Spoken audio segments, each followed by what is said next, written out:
دنیا میں حل کر لو. کسی کے ساتھ اگر بے ایمانی کی ہے، کسی کا حق مارا ہے، ہو سکتا ہے دنیا میں پاور ہمارے پاس ہو سکتا ہے ہم اچھے وکیل کو خرید کر کے، جج کو پیسہ دے کر کے، پولیس والوں سے بات کر کے اپنی سیٹنگ کر لیں، اپنے حق میں فیصلہ کروا لیں. مگر کان کھول کر کے سن لو، اگر ہم نے ناجائز طریقے سے کسی کی زمین پر قبضہ کر لیا، اللہ کے نبی فرماتے ہیں او لوگوں، جب تم میرے پاس کوئی فیصلہ لے کر کے آتے ہو سکتا ہے میں انسان ہوں، مجھ سے فیصلہ کرنے میں غلطی ہو سکتی ہے، ہو سکتا ہے کوئی بات چیت کرنے میں بڑی چکنی چپڑی باتیں کرنے والا ہوں اور میں اس کے حق میں فیصلہ دے دوں، اور جو بیچارہ صحیح تھا میں اس کے خلاف فیصلہ دے دوں. وہ لوگوں کان کھول کر کے سن لو، میں نے جس کے حق میں فیصلہ کر دیا اور وہ اس کا حقدار نہیں تھا، آپ نے فرمایا انی قضیت لہ بقطعۃ من النار، جس کو میں غلط طریقے سے اس کا حق نہیں ہے اور وہ زمین کا ٹکڑا لے رہا ہے، میں زمین کا ٹکڑا نہیں دے رہا ہوں، میں جہنم کی آگ دے رہا ہوں، وہ جہنم کی آگ. ناجائز طریقے سے جو زمین کما رہے اور کھا رہے ہیں وہ زمین نہیں حاصل کر رہے، وہ جہنم کا ٹکڑا حاصل کر رہے. اسی لیے اللہ کے نبی فرماتے ہیں من اخذ شبرا من الارض، جس نے ایک بالشت، ایک ہمارے ہاتھ کے پنجے کا جو ناپ ہے، ایک بالشت اگر کسی کی زمین آپ نے ہڑپ لی، ایک بتا زمین آپ نے کسی دوسرے کی ہڑپ لی، اللہ کے نبی فرماتے ہیں من اخذ شبرا من الارض، ایک بالشت زمین اگر کسی نے ہڑپ لی طبق من 7 ارضین یوم القیامہ، اس کے گلے میں قیامت دن 7 زمینوں کا توق بنا کر کے ڈالا جائے گا، 7 زمینوں کا توق بنا کر کے اس کی گردن میں ڈالا جائے گا. اتنا خطرناک اللہ. کسی کا زمین ہڑپنا، کسی کا مال ہڑپنا، کسی کی عزت و آبرو پر حملہ کرنا، یہ سب حقوق لباس سے اس کا تعلق ہے. اور اللہ کے نبی کی بڑی سخت وعید ہے اسی سے. آج حقوق اللہ پر تو بہت محنت ہو رہی ہے ماشاءاللہ، اور ہونی بھی چاہیے. نماز کی طرف لوگ آ جاتے ہیں، پیسہ ہوتا حج کر لیتے، عمرہ کر لیتے، مگر حقوق و لباس کے معاملے میں بڑی لاپرواہی. امام سفیان ثوری کہا کرتے تھے اگر تم اللہ تعالیٰ کے اس حال میں جاؤ کہ تم نے 70 گناہ ایسے کیے جن کا تعلق تمہارے اور اللہ کے بیچ میں ہے، 70 گناہ ایسے کر کے گئے جن کا تعلق حقوق اللہ سے ہے، اللہ کے حقوق سے ہے، اور 30 گناہ ایسے کر کے گئے جس کا تعلق حقوق لباس سے ہے، تو تم بہت بڑے خطرے میں ہو. جو حقوق لباس والے گناہ لے کر کے گئے ہو اس کا خطرہ زیادہ ہے. اس لیے حقوق لباس کے معاملے میں میرے بھائی، اور جب حقوق لباس کی بات آئی ہے تو ایک بات اور کرنا چاہیے، پیسہ کمانا اسلام کی نظر میں برا نہیں. معاف کیجیے گا، پیسہ کمانا برا نہیں ہے. پیسہ کمانے کے ہزاروں راستے ہیں، حلال راستے ہیں، خوب پیسہ کمانا. پورے گاؤں میں آپ کا مکان سب سے اچھا بن جائے، ہمیں کوئی پرابلم نہیں ہے. سب سے زیادہ آپ کے پاس دولت آ جائے، کوئی پرابلم نہیں ہے. پرابلم یہ ہے کہ انسان پیسہ کمانے کے پیچھے اندھا ہوتا ہے. ابھی میں نے سنا ہے آپ کے علاقے میں کرپٹو کرنسی کے ذریعے پیسہ کمانے کی بڑی بڑ مچھی ہوئی. ایک نوجوان نے بتایا بہت ساری کمپنیاں آئی ہوئی ہیں، اس کمپنی میں پیسہ لگا لو ڈیلی اتنا پیسہ ملے گا، اس کمپنی میں پیسہ لگا لو ڈیلی اتنا ملے گا، 10 لوگوں کو جوڑ دو اتنا پیسہ ملے گا. بھائی صاحب آپ اگر کہیں پیسہ لگا رہے ہیں، شریعت میں یہ ہے کہ آپ تجارت کر سکتے ہیں. اگر آپ خود تجارت نہیں کر سکتے، آپ نے کسی کو پیسہ دے دیا، وہ بزنس کر رہا ہے، پرسنٹیج طے ہو گیا، 50% وہ کھائے گا، 50% آپ لیں گے، کوئی مسئلہ نہیں. لیکن آپ نے جس کمپنی میں پیسہ لگایا وہ کمپنی کیا کر رہی ہے، اس کا بزنس کیا ہے، اس کا کاروبار کیا ہے، کچھ اتا پتا نہیں. سب کوائن خرید رہے، کرپٹو کرنسی ہے، علماء کے فتوے موجود ہیں. یہ کرپٹو کرنسی صحیح نہیں ہے. کرنسی وہ ہوتی ہے جو آپ کے ہاتھ میں ہوتی ہے، جس کے آپ مالک ہوتے ہیں، جس کو آپ جب چاہے تب خرید سکتے ہیں، بیچ سکتے ہیں. جس کو کمپنی لاک کر دے رہی ہے کہ صاحب آپ 1 سال کے لیے کچھ نہیں کر سکتے، آپ کو ڈیلی ریوارڈ ملے گا، وہ صحیح نہیں ہے. اور نیٹ ورکنگ کی جتنی شکلیں ہیں علماء کے فتوے موجود ہیں تفصیل سے، آپ ان فتووں کو جا کے دیکھ لیں، انٹرنیٹ پر بھی آپ کو مل جائیں گے. نیٹ ورکنگ کے ذریعے جتنے کام ہو رہے ہیں یہ بالکل بھی صحیح نہیں ہے. حلال طریقے سے کاروبار کرو، جائز طریقے سے. پیسہ کمانا بہت اچھی بات ہے، پیسہ کمانے کے حلال راستے اپناؤ. اللہ کے نبی فرماتے ہیں یاتی علی الناس زمان لا یبال المرء بأین اخذ المال، ایک دور ایسا آئے گا انسان پرواہ نہیں کرے گا کہ مال کہاں سے کما رہا ہے، حلال طریقے سے کما رہا ہے کہ حرام طریقے سے۔ پیسہ تو قارون کے بعد بہت تھا، لیکن قارون کا انجام کیا ہوا؟ اپنی دولت پہ مغرور قارون تھا، اپنی دولت پہ مغرور قارون تھا، وہ مخالف تھا موسیٰ و ہارون کا، جب زمین میں دھسایا تو کہنے لگا، جب زمین میں دھسایا تو کہنے لگا، ایسے بیجا خزانے سے کیا فائدہ، خواب غفلت میں سوئے ہوئے مومنوں، عیش و عشرت بڑھانے سے کیا فائدہ۔ اللہ کے لیے کرسی کام دے گی، دولت کام دے گی، اللہ نے ہمارا اور آپ کا عمل کام دے گی۔ تھا حکومت کا فرعون کو بھی نشہ، ظلم پر ظلم خلقت پہ کرتا رہا، تھا حکومت کا فرعون کو بھی نشہ، ظلم پر ظلم خلقت پہ کرتا رہا، جب سمندر میں ڈوبا تو کہنے لگا، جب سمندر میں ڈوبا تو کہنے لگا، اس حکومت کے پانے سے کیا فائدہ، خواب غفلت میں سوئے ہوئے مومنوں، عیش و عشرت بڑھانے سے کیا فائدہ۔ دولت کمانے کے حلال راستے اپنانا، یہ سٹے کے ذریعے پیسہ کمانا، یہ جوا کے ذریعے پیسہ کمانا، یہ آن لائن حرام طریقے سے ایپ کے ذریعے پیسہ کمانا، اس سے محنت کرو، تجارت کرو، دماغ لگاؤ، تجارت کر کے لوگ کروڑوں اربوں کماتے ہیں، آپ بھی کما سکتے ہیں میرے بھائی۔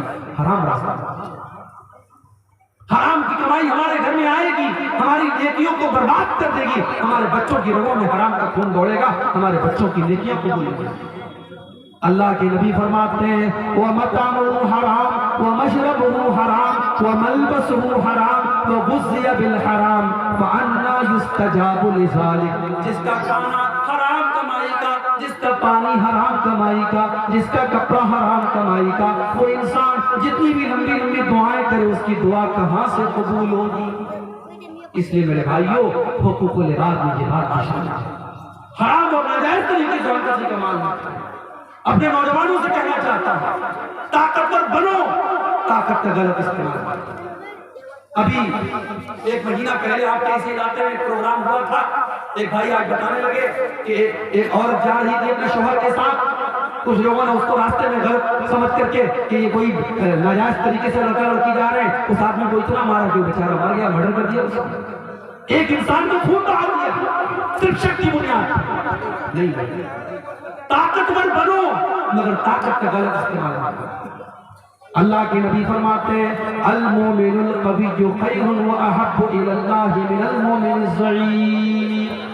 طاقتور مومن کمزور مومن سے زیادہ پسند ہے اللہ تعالیٰ۔ کمزور بھی پسند ہے، طاقتور بھی پسند ہے، مگر طاقتور زیادہ پسند ہے۔ اس لیے طاقتور بنو، اپنے جسم کے اعتبار سے بھی، اپنے علم کے اعتبار سے بھی، اپنی ٹیکنالوجی کے اعتبار سے بھی اور دولت کے اعتبار سے بھی طاقتور بنو۔ آج ہماری قوم کو طاقتور بننے کی ضرورت ہے، مگر طاقت کا کوئی مس یوز نہیں ہونا چاہیے، طاقت کا غلط استعمال نہیں۔ حقوق العباد کے تعلق سے یہ چند باتیں میں نے آپ کے سامنے رکھی ہیں میرے بھائیوں، اس امید کے ساتھ کہ آج جب ہم یہاں سے اٹھیں گے تو ہم جا کر کے اپنے بستر پر ہم یہ سوچیں گے کہ کہیں ایسا تو نہیں کہ ہماری ذات کے ذریعے کسی کو تکلیف پہنچے، کہیں ایسا تو نہیں کہ ہم کسی کو اپنی ذات کے ذریعے تکلیف پہنچا رہے ہیں، کسی کا حق مار رہے ہیں۔ اگر ایسا ہے تو اپنی مرنے سے پہلے اپنی زندگی میں مجھ سے معافی مانگو، اسے قصاص لے لے۔ اللہ کے نبی جنگ کے میدان میں سب کو سیدھا کر رہے ہیں۔ ایک صحابی جن کا نام سواد بن غزیہ ہے، اللہ کے نبی صلی اللہ علیہ وسلم اپنے نیزے سے سب کو سیدھا کر رہے ہیں، نیزہ ان کے پیٹ میں لگ گیا۔ صحابی نے کہا اللہ کے نبی آپ نے مجھے تکلیف پہنچائی، اے اللہ کے نبی آپ نے میرے پیٹ میں نیزہ چبھویا ہے، مجھے تکلیف پہنچائیے، میں بھی آپ کو اسے بدلا لوں گا، آپ کو اسے قصاص۔ قربان جاؤ اپنے نبی کے اوپر۔ میرے نبی بھی کیسے نبی تھے، کیسے انسان تھے۔ آپ نے فوراً اپنا کپڑا اٹھایا، اپنا پیٹ کھولا کہ لے لو بھائی بدلا لے۔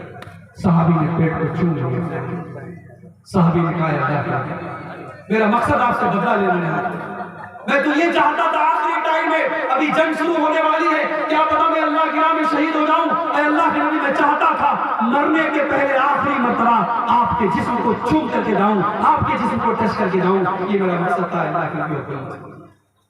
میرے بھائیوں، اسلام حقوق العباد کے معاملے میں بہت سخت ہے، اس لیے اگر حقوق العباد میں ہم سے کوئی حق تلفی اور کمی ہوئی ہے تو اس کو اپنی زندگی میں ہم معاف کرا لیں اور اللہ سے معافی بھی مانگا کریں کہ اگر ہم سے کسی کے حق میں کوئی کمی اور حق تلفی ہوئی ہے تو اللہ اس کو معاف کر دے۔ دعا ہے رب العالمین سے، رب العالمین ہم سب کو حقوق العباد کے معاملے میں ہوشیار رہنے کی توفیق عطا فرمائے، ہماری ذات سے، ہماری زبان سے، ہمارے ہاتھوں سے اگر کسی کو تکلیف پہنچی ہے اللہ تعالیٰ ہمیں زندگی میں اس سے معافی مانگنے کی توفیق عطا فرمائے۔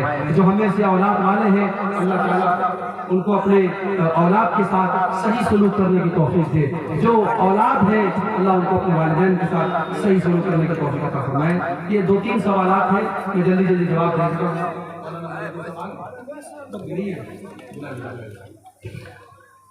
یہ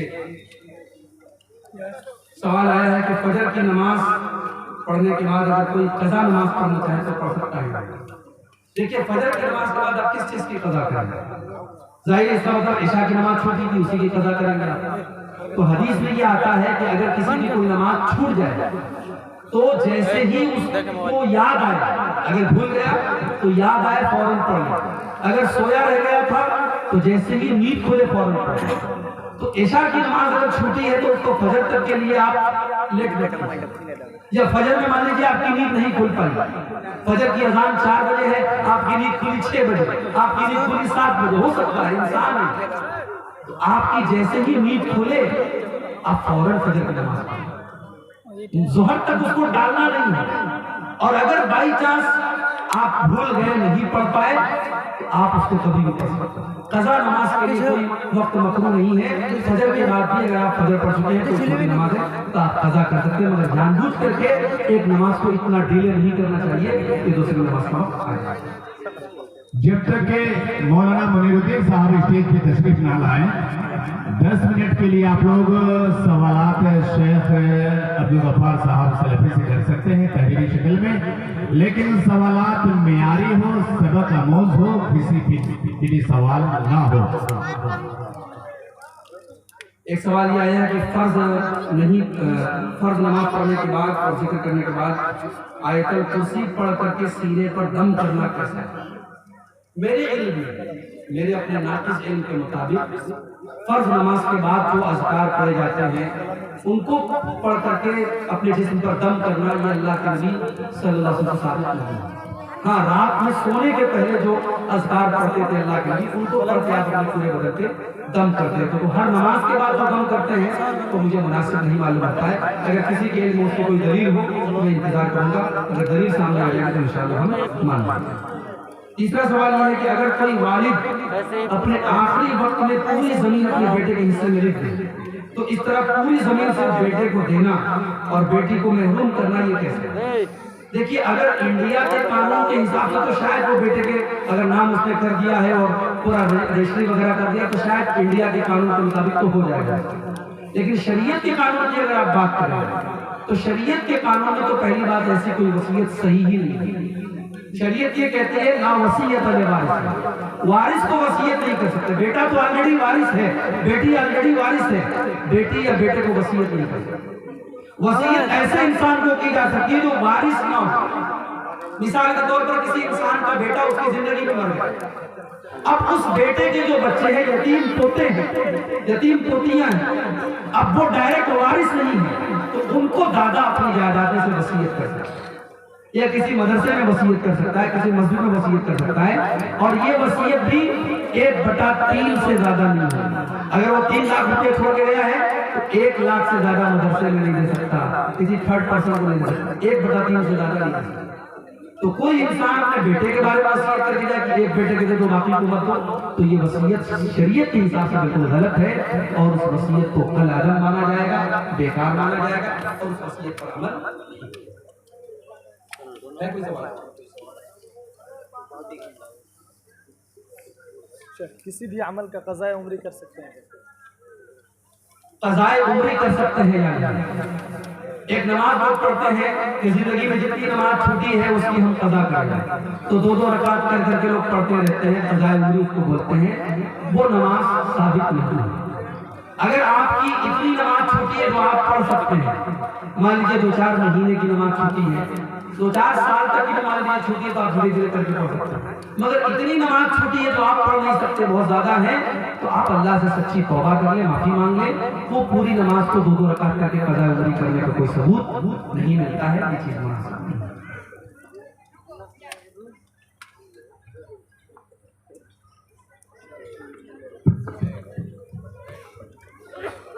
میں نے صرف اس کاغذ پر دیکھا 2.5 بجے تک کا ٹائم لکھا تھا۔ شیخ ایک نظم پڑھ دیجیے شیخ۔